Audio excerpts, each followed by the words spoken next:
요즘 살기 어떠세요? 경기는 경기대로 안 좋고 나라는 나라대로 너무 부산스럽고 일단은 6월 3일 지나고 나면 뭔가는 달라지지 않을까 그런 생각이 들고 있고요. 작년에 뭐 알아보니까 세수가 정말 많이 빵꾸가 났다고 하더라고요. 그리고 걷어들이는 세금 자체가 부동산이 안 도니까 세금 들어오는 게 정말 많이 안 들어와서 나라 살림 자체가 적자가 났다고 해요. 그 부분이 거의 100조 정도가 적자가 났다고 하는데 이 적자 난 부분을 세수를 메꿔야 되잖아요. 그 세수를 어디로 메꿀 거예요? 그 세수를 메꾸기가 제일 편한 게 부동산 세금이라고 저는 알고 있거든요. 워낙에 고가이니까. 이 부동산 세금이 많이 들어와야 되는데 작년이나 올해나 부동산 경기가 그렇게 좋지는 않았단 말이에요. 작년 같은 경우에도 팔려는 사람들 같은 경우에는 양도소득세가 너무 많이 나오니까 못 팔았던 사람인 거고, 살려고 하는 사람 같은 경우에도 대출이나 이런 부분들, 그리고 또 서울 같은 경우에는 물건이 안 나오니까 못 샀던 상황인 거고, 대출은 대출대로 옥죄여서 못 샀던 상황인 거고, 취등록세, 양도소득세 이런 부분들이 많이 걷어들이진 않았었던 거죠. 그러다 보니 세수가 빵꾸 난 상황인 거고, 경기가 너무 안 좋으니 사업성이 없었던 상황인 거고, 세수 빵꾸 난 부분을 어디서 메꾸겠어요? 메꿀 수 있는 게 부동산 세금이 제일 유력하다고 말씀드렸죠. 우리 서민들한테 지금 받아서 채우려고 하는 그 상황이신 것 같아요. 가족끼리의 계좌 이체나 이런 부분들도 다 보겠다고 하고 있고, 그리고 부동산 이 부분에 대해서도 굉장히 타이트해지는 상황이다 보니 이런 부분들에 대해서 오늘은 한번 얘기를 해보려고 해요. 끝까지 들으셔야지 내 돈 내가 지킬 수 있는 상황이 돼요. 이거 끝까지 안 보시면 큰일 날 수 있거든요. 그냥 앉은 자리에서 돈을 더 많이 세금을 내야 되는 상황도 될 수도 있고요. 지금 25년도 5월에 법이 또 바뀐 게 있어요. 세무 공무원들 동기부여가 확실하게 된 부분이 있어요. 법이 바뀌어서. 이 부분도 말씀드릴 거고요. 그래서 끝까지 들어주시면 감사할 것 같아요. 잠시만요. 그런데 우리한테 돈을 뜯어가기 위해서는 명분이 있어야 된단 말이죠. 명분. 이 명분을 세우기 위해서 제일로 빨리 걷어들일 수 있는 게 부동산이에요. 부동산 세금. 자, 그러면 우리도 이 부동산 세금에 대해서 준비를 하면 괜찮을 거 아니에요. 그래서 우리도 준비를 한번 해보려고요. 내 돈은 눈먼 돈이 아니라는 거를 이번 기회에 우리나라 정부에도 보여줘야 될 것 같아요. 우리 한번 대비해 봅시다. 작년 나라 살림의 적자가 얼마인지 아세요? 100조래요. 100조. 세금이 안 들어와서 100조의 적자가 났다라고 해요. 이 100조라는 게 어마무시한 그 숫자인데 100조랍니다. 세금이 제일로 많이 들어오는 게 부동산 세금이에요. 부동산 세금이라고 볼 수 있는데 작년에 부동산 경기가 어땠는지 아세요? 다들 피부로 느끼시잖아요. 팔지도 못해, 그렇다고 사지도 못해, 그랬던 시절이었었죠. 팔려는 사람들은 양도소득세가 너무 많이 나와서 못 팔고, 살려고 하는 사람들은 물건도 없었고, 취등록세도 너무 중과가 돼서 그래서 못 샀어. 이러니 세금이 들어올리? 만무하겠죠. 경기도 안 좋았었던 거고. 그러면서 문재인 정부는 계속 부동산을 옥죄어 놨었단 말이에요. 그리고 윤석열 정부가 들어오면서 부동산 규제를 풀려고 하는데 이 국회의원 자릿수가 모자르니 뭘 제대로 했겠어요? 이러지도 저러지도 못하는데 계엄이라는 어마무시한 이 부분을 선포를 해서 진행을 했죠. 그래서 경기가 더 안 좋아진 상황인 거죠. 나라는 나라대로 미쳐가고 경기는 또 어떤가요? 다들 은퇴하고 창업이라는 뜬구름 잡는 이 부분을 쫓아다니면서 하려고 하는데 이게 대출이 가능해야지 창업도 하는 건데 대출이 가능하지가 않죠. 대출도 막아, 창업도 못해. 어찌어찌해서 창업을 해놓으면 장사는 또 왜 이렇게 안 되는지 경기가 너무 안 좋으니까. 경기가 돌아야지 먹고 사는데 말이죠. 경기야 좀 잘 좀 돌아라. 아무튼 세수 적자가 작년 대비 100조랍니다. 이 적자를 메워야 돼요. 뭘로? 부동산 세금으로. 국세청에서는 이 세수를 보충하기 위해서 세무조사를 좀 확대하고 있는 상황이라고 해요. 여러분들 이제 자칫 잘못했다가는 세금 폭탄 맞을 수도 있습니다. 심지어 25년도, 이번 연도에 개정된 내용 중에 충격적인 내용이 있어요. 5월부터 시작이 되었죠. 세무 공무원들이 세금을 추징하면 추징 세금 10%를 포상금으로 주게 되어 있어요. 이거 아세요? 이 법이 이번 25년도 처음 생긴 법이라고 해요. 이거를 발의한 국회의원도 있고요. 원래 해야 되는 일을 하면서도 월급도 받고 포상금도 받고 동기부여 정말 확실하게 진행될 겁니다. 국세청 소속의 세무 공무원으로서 세금 부과 징수, 조세 보복 소송에 대해서 승소를 하게 되면 국가 수입에 대해서 기여한 경우에 연간 2천만 원 정도의 포상금을 지급한다고 해요. 1사건 기준으로 300만 원 초과 시에 지급이 가능하다고 합니다. 월급도 받고 포상금도 받고 참 좋겠어요. 정말 좋겠다. 일도 하고 포상금도 받고 월급까지 받고 아이들 국세청으로 보내야 됩니다. 세무 공무원 만들어야지 이 부분이 더 좋아질 것 같아요.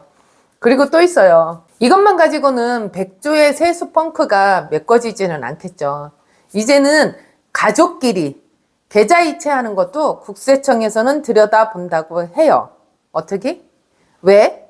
증여인가 싶으니까 증여라고 판단이 되면 증여세를 물려야 되잖아요. 증여세를 물리게 되면 또 세금을 내야 되는 거고 그러면 또 메꿀 수 있는 상황인 거고 일전에 이재명 후보가 유튜브 채널에 나와서 50억짜리 주택을 얼마든지 사세요. 500억짜리도 가능하면 사세요. 그 대신 세금만 내세요. 이런 말을 했었단 말이에요. 세금만 내면 된다라고 이런 말들도 있었거든요. 이제는 가족끼리 용돈 주고받을 때도 국세청에 전화해서 물어보세요. 내가 이렇게 해서 엄마한테 돈을 줘야 되는데 줘도 될까요? 그럼 이 국세청에서는 전화 폭주가 정말 많이 올 거예요. 업무가 마비될 정도로 이 전화 폭주가 많이 될 건데 공무원들 걱정되시나요? 걱정 안 해도 돼요. 왜냐? 국세청에서는 AI로 대국민 서비스를 수준을 높여놨다고 해요. AI가 다 받아줄 거니까. 이게 정말 좋은 걸까요? 이거는 국세청 공무원들만 좋은 걸까요? AI를 활용해서 부동산 거래 시 6억 이상 되는 부분에 자금 조달 계획서를 우리가 제출하게 되는데 이마저도 AI를 활용해서 이상 징후가 있는 거에 대해서 보고가 올라가게 되어 있다고 해요. 못 빠져나갑니다. 이젠 정말 내 돈 내가 관리해야 되고 편법이라는 게 없어요. 제대로 신고를 하시고 제대로 세금 내셔야 됩니다. 자, 그럼 이제부터 제가 꿀팁을 하나 알려드릴게요. 자녀가 집을 구할 때 돈은 주고 싶고 세금이 무서워서 증여세나 이런 부분들이 무서워서 못 준다면 이걸 한번 활용해 보세요. 예를 들어 10억의 주택을 결혼한 자녀가 구매한다고 예를 들어 봅시다. 일단 자녀는 부부 공동명의를 진행을 해야 하고 남편 측에는 아빠한테 2억 1,700만 원을 빌려요. 그리고 엄마한테도 2억 1,700만 원을 빌립니다. 그럼 증여하냐? 세금 내야 하는 거 아닐까? 이렇게 얘기하는데 근데 세법에서는 2억 1,700만 원까지는 이자 지급을 하지 않고 돈을 빌릴 수 있는 그런 부분이 있다고 해요. 그 대신에 차용증은 쓰셔야 됩니다. 차용증 안에는 한 달마다 50만 원 이상의 원금을 갚겠다는 문구가 또 있어야 되고요. 그 대신에 이자는 없는 조건으로 원금만 갚는 이 조건으로 쓰셔야 돼요. 이자 내면 난리 나요. 이자를 주게 되면 부모님한테 이자에 대한 소득세 27.5%가 부과가 돼요. 그러면 이자는 주지 말아야죠. 그래서 남편 측에서 2억 1,700, 2억 1,700 하면 4억 3,400만 원 빌리고 이제는 부인 측에서 각각 부모한테 2억 1,700만 원씩 빌려옵니다. 그럼 토탈 8억 6,800만 원을 빌리게 되는 거예요. 이자 없이.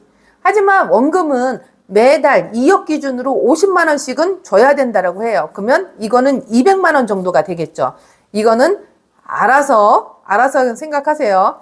10억짜리 주택을 구입을 하는데 8억 6,800만 원을 뺀 나머지 1억 3,200만 원만 가지면 10억짜리 주택을 구입할 수가 있는 조건이 되는 거예요. 주의할 사항, 차용증, 여기에 원금 회수 방법이나 이런 부분 꼭 쓰셔야 돼요. 이것만 주의하면 되는 겁니다. 이것만 있으면 100조 펑크난 거 메울 수 있을까요? 이거 갖고는 안 되겠죠. 그럼 이젠 부동산 거래하는 거 말고 일반인 계좌도 보겠다고 하고 있어요. 국세청에서는. 어떻게? 계좌 이체를 하는 거를 계속 세밀하게 보겠다고 하고 있습니다. 참 세무 공무원들 힘드실 것 같아요. 그래도 잡으면 10%의 보상금이 있으니 아마 휴일에도 일을 하지 않을까 싶기는 해요. 이젠 계좌 이체할 때도 받는 사람한테 문구를 써야 해요. 만약에 내가 엄마 생일날 돈을 몇백을 준다 그러면 엄마 생일 축하금 뭐 이런 식으로, 아니면 어버이날, 아니면 뭐 다른 문구 이런 식으로 돈을 왜 보냈는지를 명확하게 그 안에다가 쓰셔야 됩니다. 이게 아니라면 카톡으로라도 엄마 생일 축하해요, 내가 돈 좀 보냈어요, 이런 식으로 카톡에도 문구라도 남기셔야지 나중에 이 증여 부분을 벗어날 수가 있어요. 이게 1년이나 2년까지는 정말 생각이 나는데 몇 년이 흘러나가면 이 부분에 대해서는 생각이 안 날 수도 있거든요. 그런데 과세당국에서는 이 부분을 입증 책임을 우리한테 물리고 있는 상황이다 보니까 우리가 이거에 대해서 증빙을 해야 되는 상황이에요. 그러니까 때때마다 계좌 이체할 때 어떤 명목으로 돈을 붙였는지를 거기다가 써 주셔야지 나중에 좀 편해지실 것 같습니다. 또 우리 그거 하잖아요. 카드를 부모님한테 주고 써달라고 하고 우리는 연말에 자료 만들고, 이거 아시죠? 때때마다 부모님이 쓰신 카드 금액을 우리는 통장으로 받고 있는데, 통장으로 받을 때 부모님들 그냥 띡 보내주시잖아요. 이제는 그러시면 안 돼요. 이럴 때는 카드 대금이라는 부분을 꼭 써서 우리한테 입금을 해주셔야 돼요. 그래야지 나중에 증여되는 부분이, 이 부분이 증여가 아닌 카드를 쓰고 카드를 내가 대금을 받은 거예요 라면서 조사 들어올 때 그 부분을 증거로 내놓으셔야 됩니다. 자, 그럼 그 얘기도 하실 거예요. 현금 주고받고 현금 사용하지 왜 그러면 카드 은행 가지고 계좌 이체를 하고 그렇게 해. 그냥 현금 주고받으면 되잖아. 그러면 그렇게 하세요. 과세당국이 그렇게 허술하지는 않아요. 이번에 국세청에서 도입한 금융계좌 추적 시스템이라는 부분도 있어요. 이건 모든 국민들의 계좌를 추적해서 이상 징후가 나오는 계좌를 보겠다라고 하는 거랍니다. AI도 도입돼서 하나하나 볼 거고, 계좌도 들여다 볼 거고, 제대로 움직이지 않으면 생돈 날아가게 되어 있습니다. 우리가 실무했을 때 종종 이런 거를 물어보시는 분들이 계세요. 하루에 1,000만 원 미만, 999만 9천 원 인출하면 국세청에서는 모르지 않을까요? 네, 몰라요. 개인까지는 잘 들여다볼 수 있는 여건이 안 되니까 몰라요. 그런데 은행 직원은 알죠. 은행 직원은 주기적으로 정기적으로 인출하는 부분에 대해서 이상 징후를 판단해서 금융감독원에 보고를 해야 되는 부분이 있다고 해요. 6개월 내에 3천에서 5천 정도 사이를 입금을 했거나 아니면 출금을 했거나 이럴 때는 금융감독원에 보고를 해야 한다고 합니다. 현금거래 이젠 이것도 힘들 듯 해요. 이러지도 저러지도 못하는 이 상황이 나라 일을 잘못해놓고 이렇게 만드는 게 우리가 만든 게 아니잖아요. 그래놓고 이 서민들만 옥죄는 사태가 벌어지고 있는 것 같아요. 우리 돈은 우리가 지켜야 되는 상황이 벌어진 겁니다. 자, 이제는 내 돈을 어떻게 지켜야 되는지 제가 일부 말씀드렸죠. 자녀 주택비를 주실 때 증여세 안 나가는 5천만 원은 주고 나머지 2억 1,700만 원은 차용증을 쓰시고 이자가 없는 걸로, 한 달에 한 번은 원금 2억을 기준으로 했을 때 50만 원 정도 갚는 조건으로 빌려주시고, 자녀분이 이체할 때는 꼭 원금이라는 부분을 꼭 명시해서 부모님한테 드려야 되는 부분이에요. 그래야지 나중에 증여세 폭탄을 맞지 않아요. 혈안이 됐거든요. 과세당국이 지금 돈이 없으니까. 이런 정보를 누가 알려주겠어요. 부동산 다이어리니까 알려드리고 있는 상황이다 보니 그럼 어찌할까요? 구독해 주셔야죠. 그리고 알림 설정도 해주시면 빨리 받아보실 수 있으실 거예요.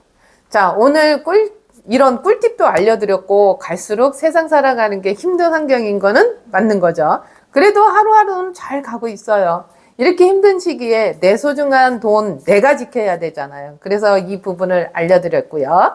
이렇게 좋은 소식을, 이 정보를 빠르게 받아보시려면 알림 설정 꼭 해두셔야지 제가 빨리빨리 올려드리는 거 받아보실 수 있습니다. 시청자님의 클릭 하나가 부동산 다이어리 컨텐츠 만드는데 큰 힘이 되는 거 아시죠? 좋아요, 구독 알림 설정 부탁드리고요. 이상으로 부동산 다이어리였습니다. 감사합니다.